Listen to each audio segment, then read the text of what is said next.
Hi Grange Park, today we are making tomato and basil sauce, which is really versatile. If you come over, you can see what we need. We've got a frying pan, large one, chopping board, paring knife, wooden spatula. I've got salt, pepper, a can of tomatoes. It doesn't matter what, it's 400 grams the can. I've got some olive oil. And have I mentioned garlic? Did I say that?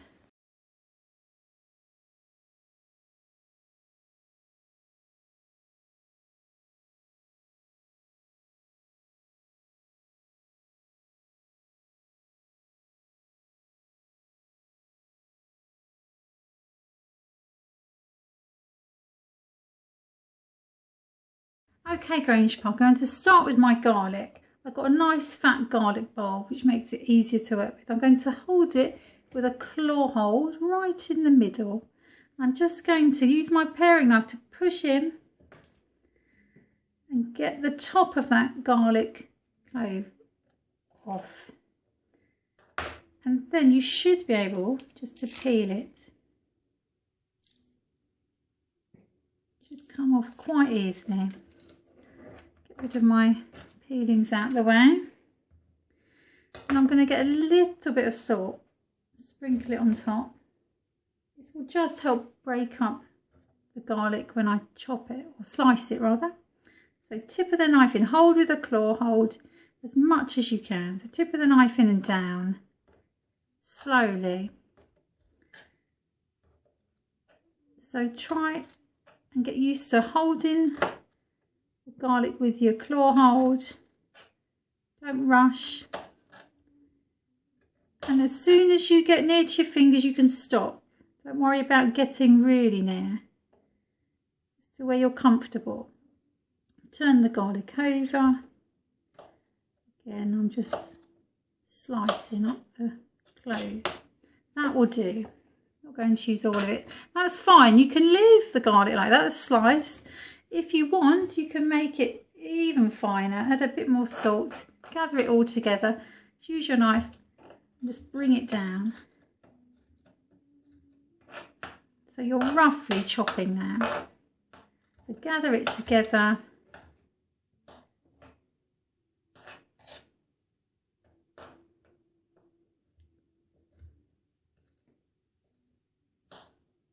Okay.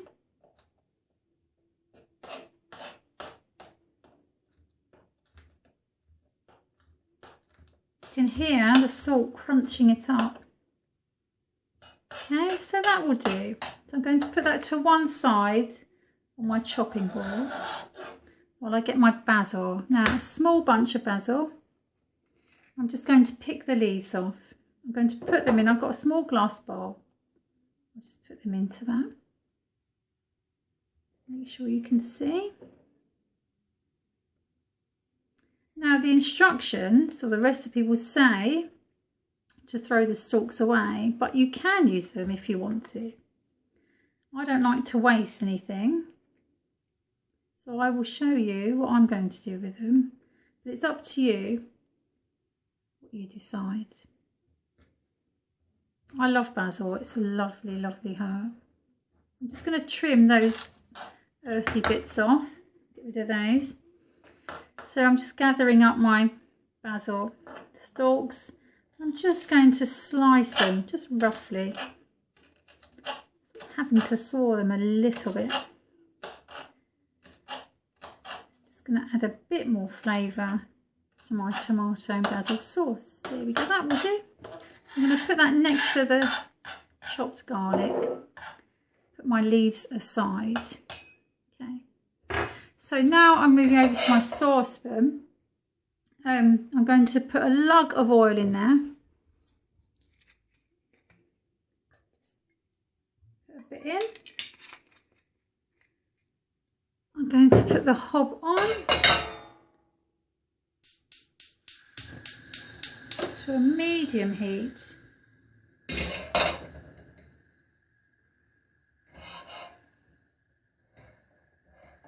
Make sure you can see. I'm going to let that warm up. So I'm going to rinse my hands.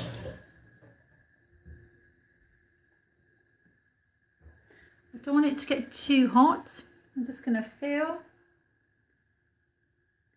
We will be adding the garlic and then the basil stalks.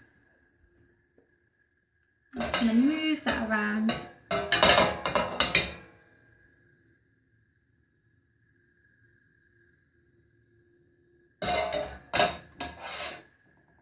I'm going to add my garlic.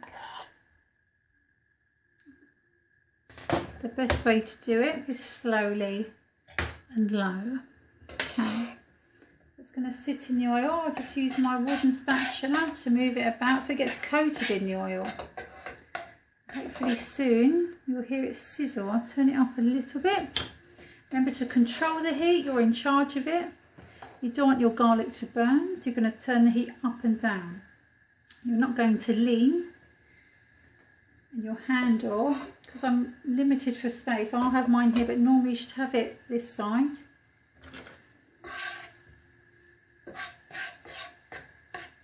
It should start to brown. Won't take long.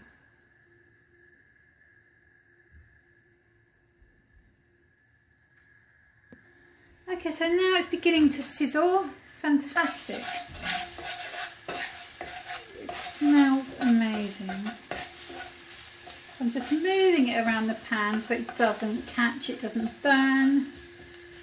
I might want to turn my heat down a little bit.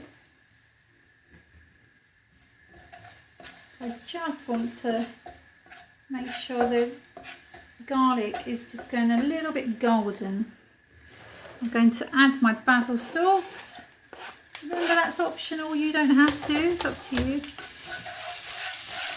They will cook a slightly bit quicker than the garlic.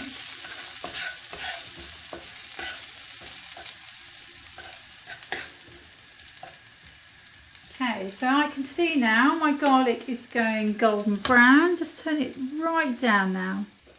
Really turn that heat down. I can even move my pan away, but the heat is really low. I want to add my can of tomatoes. So it's just one can. Because it's sizzling, I'm going to be very careful. I'm going to hold it very low and over the middle and slowly pour. It's sizzling, but it's not spitting at me.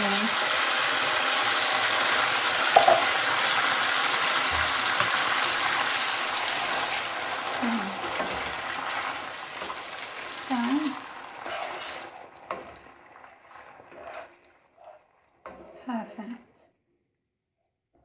So remember, the lower the heat, the less it's going to sizzle away at you, okay? Turn it up a bit. So it really is a matter of controlling this heat, okay, and being confident with that. Okay, so now that is just going to sit and bubble away nicely. I'm going to add a pinch more salt. Some pepper, depending on how you like it, add as much or as little as you like of the pepper, not too much salt. Okay, so that will now bubble away, gentle simmer for 20 minutes. Okay, so now you can see it's only 20 minutes. You can see the sauce has thickened up nicely. Okay, so I'm going to now get my basil leaves. I'm just going to tear them up.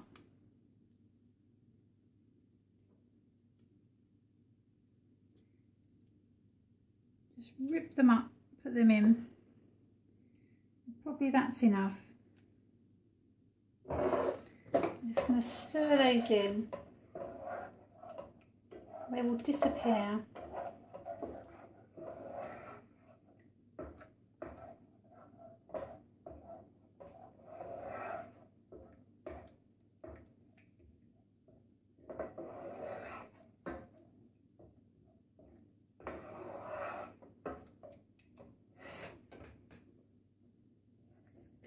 Through about 30 seconds.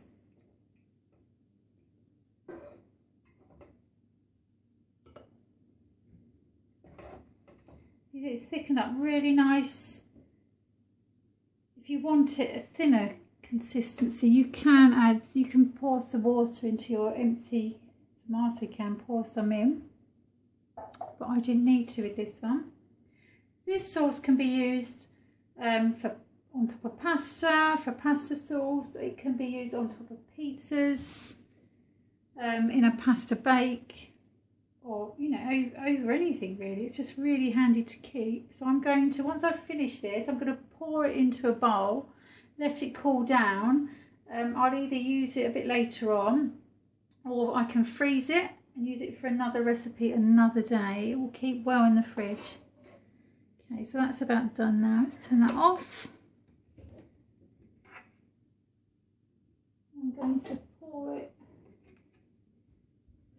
into a nice, hold the handle, making sure it's cool enough. Should be, if not, use an oven glove. I've turned my gas off. I'm going to scrape all my sauce down so I'm ready to go. I've got my bowl. I'm going to lift it up very carefully and just pour it in.